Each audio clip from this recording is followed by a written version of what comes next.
Small rocket. A group of physics students, what else, performs an experiment with the small rocket. The acceleration has components ax is 3.40 t squared and ay is 6 meters per second squared minus 1.50 t. And you wonder how they came up with that, but that's what they have. At time is equal to 0, the initial position r0 is 0 and v0 is 0. Calculate the velocity and position as functions of time, calculate the maximum height reached by the rocket, and calculate the horizontal displacement of the rocket when it returns to y equals 0. Calculate the velocity as a function of time. We've got the givens up here. We stripped away all the words and just left the most important stuff, the equations and the numbers. Took the units away, and after solving the problems, we'll add the correct units back in. We will also express the acceleration in unit vector notation. And that's what we've done here, right, in I and j hat. So to get velocity, we need to integrate a with respect to time once, and then we'll use the boundary condition that v0 at t equals 0 to solve for the integration constant. So we're doing an indefinite integral. Or you can just realize that the integration constant is the value that v0 has at time equals 0, which is 0. So here's where we're going to take our indefinite integral, integrating acceleration dt, and we plug in the value of a right here. So repeating what we had on the last page, just so you can see it all, we took this from the previous page, and you integrate. So let's see this over here. You add 1 to the exponent and divide by that number, so that's 3.40 t cubed over 3. And then over here, you integrate 6, you get 6t.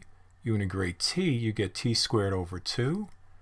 We then carry out the little math over here. So here's our expression for velocity. And then to find the integration constant, again, we're taking a bit of a shortcut there. We know v0 is equal to 0 in both x and y directions. So we kind of did it at the same time. To be perfectly precise, we should have done each one independently, but you get the same answer. So what you can see here, v at t equals 0, plug in 0 for all the values of t, plus our integration constant. All of these go away. They're all equal to 0, and we get c is equal to 0. So we can say with some confidence that this is our function for the velocity. And in case you want to keep looking at this and pause it, I'll just erase all the ink here. And that's our answer for velocity as a function of time. Calculate the position as a function of time. That means we take the velocity and integrate that with respect to time.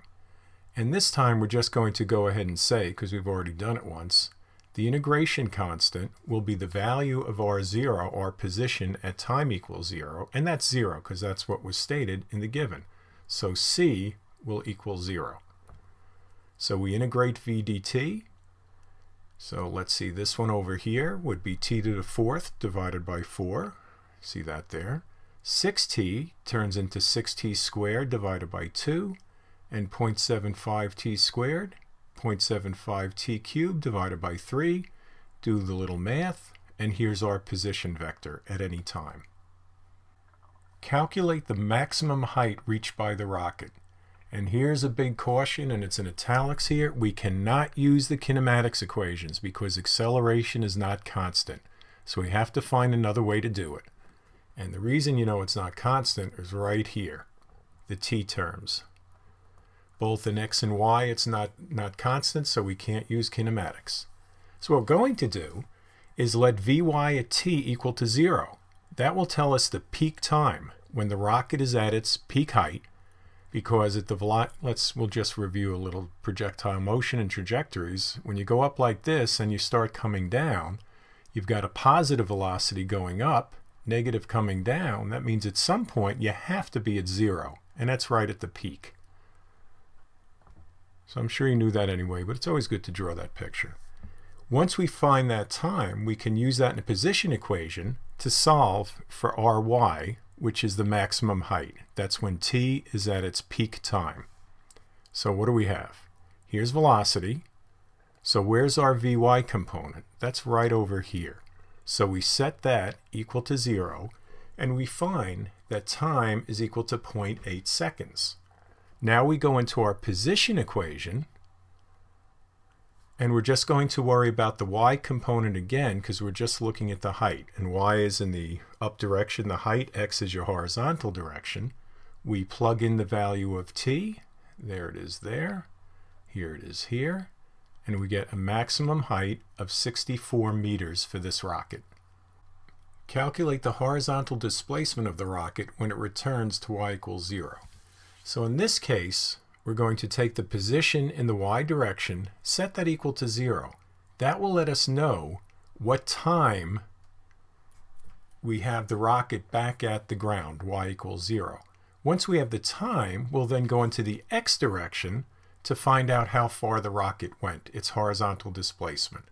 So we start with the y component, we set that equal to 0, and we find that the time is 0, 0, and 12 seconds, right? Because it's a cube equation, we have 3 solutions. This is the one we want. Then we find our position in the x direction at 12 seconds. We plug it right there, right? The component in front of the I-hat. And we find that the rocket has gone a horizontal distance of 5,800 meters.